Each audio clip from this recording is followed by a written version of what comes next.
नुकतीच शैक्षणिक क्षेत्राला सुरुवात झाली असून विद्यार्थ्यांना पुढील शैक्षणिक प्रवेश करिता उत्पन्नाचे दाखले अत्यंत आवश्यक असून त्याशिवाय नॉन क्रिमिलेअर सेंट्रल कास्ट जातीचे प्रमाणपत्र इत्यादी दाखले मिळत नाही। या दाखल्याशिवाय पुढील शैक्षणिक क्षेत्रात प्रवेश सुद्धा मिळत नाही। अशा तालुक्यातील 4000 उत्पन्नाचे दाखले तहसील कार्यालयात प्रलंबित आहे। अशा परिस्थितीत कर्मचाऱ्यांनी सुद्धा संप पुकारल्याने विद्यार्थ्यांना दाखले मिळणार कधी असा प्रश्न उपस्थित होत आहे। दररोज शेकडो विद्यार्थी तहसील कार्यालयात चक्रा मारत असून महसूल प्रशासनाच्या नियोजनाअभावी विद्यार्थ्यांना शैक्षणिक फटका बसण्याची शक्यता आहे। तात्काळ 2 दिवसात दाखले निकाली काढावे अन्यथा तहसील कार्यालयाचा ताबा घेऊ असा इशारा शिवसेनेचे प्रकाश मारोटकर, विधानसभा संघटक बाळासाहेब राणे, शहर प्रमुख निलेश इकार, भागवत लाहे, देवेंद्र गावणेर, मनोज ढोके, शुभम रावेकर, अक्षय हिवराळे,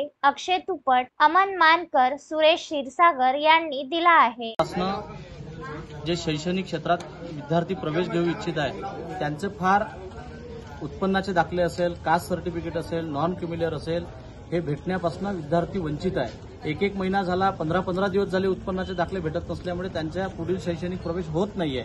त्याच्यामुळे हजारो विद्यार्थ्यांचं शैक्षणिक नुकसान होण्याची शक्यता आहे। जवळपास 4000 उत्पन्नाचे दाखले तहसील प्रशासनानं आणि महाराष्ट्र शासनानं प्रलंबित ठेवलेले आहे। कधी त्यांची लिंक नसते। आता कर्मचाऱ्यांचा संप आहे, परंतु अशा परिस्थितीत विद्यार्थ्याचं जर नुकसान होत असेल तर शिवसेना हे खपवून घेणार नाही।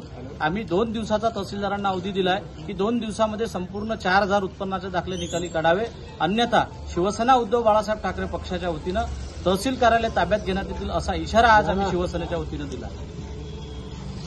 अमोल दांडगे, विदर्भ न्यूज, नांदगाव, खंडेश्वर।